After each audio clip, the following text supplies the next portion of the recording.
Leviticus chapter 15, verse 19. And a woman, when she shall have a flow, blood shall be the flow in her flesh. 7 days she shall be in her separation, and whoever touches her will be impure until the evening. This is known as the law of Niddah. The law is that every month when a woman goes through her menstrual cycle, she is impure for 7 days. So when the blood flow begins, she must count 7 days, and after 7 days, she is pure. Throughout those 7 days, she is impure. Whoever touches her or something that she laid upon or sat upon will become impure. It is forbidden to uncover her nakedness and to have sex with her during these 7 days. After 7 days, she is pure. This is the law, as it is written very clearly in the law of God.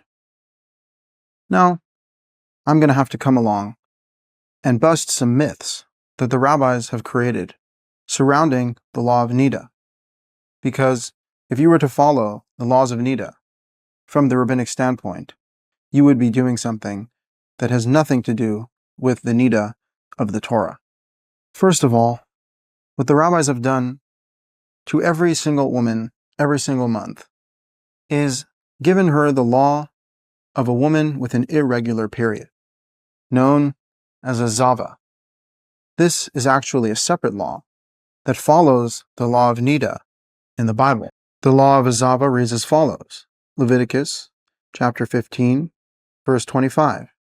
And a woman, when there shall surely be blood flowing from her many days, not at the time of her separation, or if she shall have flow upon the time of her separation, then all the days of her flow of impurity will be like the days of her separation. She is impure. Skipping along to verse 28, and if she was purified from her flow, then she shall count for herself 7 days, and after she will be pure.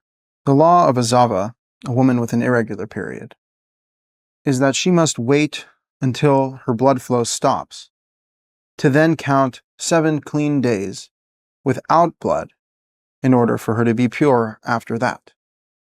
So what the rabbis have done with every woman every single month is say that they have the law of a zava, the law of a woman with an irregular period. And so they must wait until after they stop bleeding in order to count 7 days. Now most women can have a period up to 5 days, which means that they are going to be separated from their husbands for almost 2 weeks out of every month. This is an absolute travesty, because the law in the Bible is clear what should happen with a woman on her regular period, and that is only a 7-day period of impurity, nothing beyond that. And according to the Orthodox practice of Niddah, there is essentially never a woman who's a regular Niddah, because every single woman, every single month, is experiencing the law of a zava, the law of a woman with an irregular period. So that's the first problem, distorting the days that a woman is impure, because according to the Torah, it is only 7 days. Additionally, when it comes to the laws of impurity, there is something that's not understood about the laws of impurity. People become impure for a number of different reasons. You can become impure from having a seminal emission as a man. And so if a woman were to have sex with a man, they would actually both be impure. There is also impurity that comes through coming into contact with a dead corpse. If you find yourself in the same room as a dead corpse, or if you find yourself in a cemetery, you would be impure from all of these things. Nowadays, we do not have the red heifer in the temple with the priest bringing the offering, and so we actually have no way to purify ourselves from the impurity of death, which is actually a more severe impurity than the impurity of Niddah, of the woman in her separation. Despite the fact that we are all impure all the time, the rabbis decided that it is actually forbidden to touch your wife during the time that she's in Niddah. And so not only are there the laws of God, which says do not uncover her nakedness and do not have sex with her, they're now saying you're not even allowed to touch her.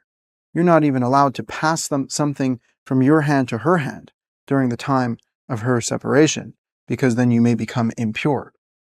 What they're neglecting to tell you is that you're going to become impure all of the time. And there is actually a very simple way to become pure, which is wash your body with water, take a shower, and launder your clothing. Despite that, the rabbis will say that you have to sleep in separate beds as your wife, and you cannot even pass something to her hand. Now, if for whatever reason you want to remain pure during the time that your wife is in her period, well, then you would have to stay away from her bed and from everything she sat upon and all of that. But frankly, modernly, there is no reason to refrain from becoming impure, because we are all impure anyway. And to stay in the same bed as your wife during her period and to touch her would be fine. It's not prohibited. It would just make you impure, though you are impure all the time anyway. And finally, and this is a very important one, according to rabbinic law and traditional Orthodox Judaism, they will tell you that the only way to maintain family purity, as they call it, would be for a woman to immerse herself in a mikveh, a ritual bath, a pit of water, where only through immersing in that mikveh will she be able to become purified. And so they will have women once a month go over to the local synagogue and go dunk in a mikveh in the middle of the night in order to become pure. And they claim that if she does not go through this process, she'll never be purified. Now this is just a flat-out lie. It is not written in the Torah anywhere, ever, that someone is obligated to immerse in a mikveh. As far as the Torah goes with the obligations of washing, it'll say you have to wash yourself with water. For a zav, who's a man who has some sort of abnormal sickness, he has to wash himself with living water. But for a Nida, there's actually no obligation for her to wash at all.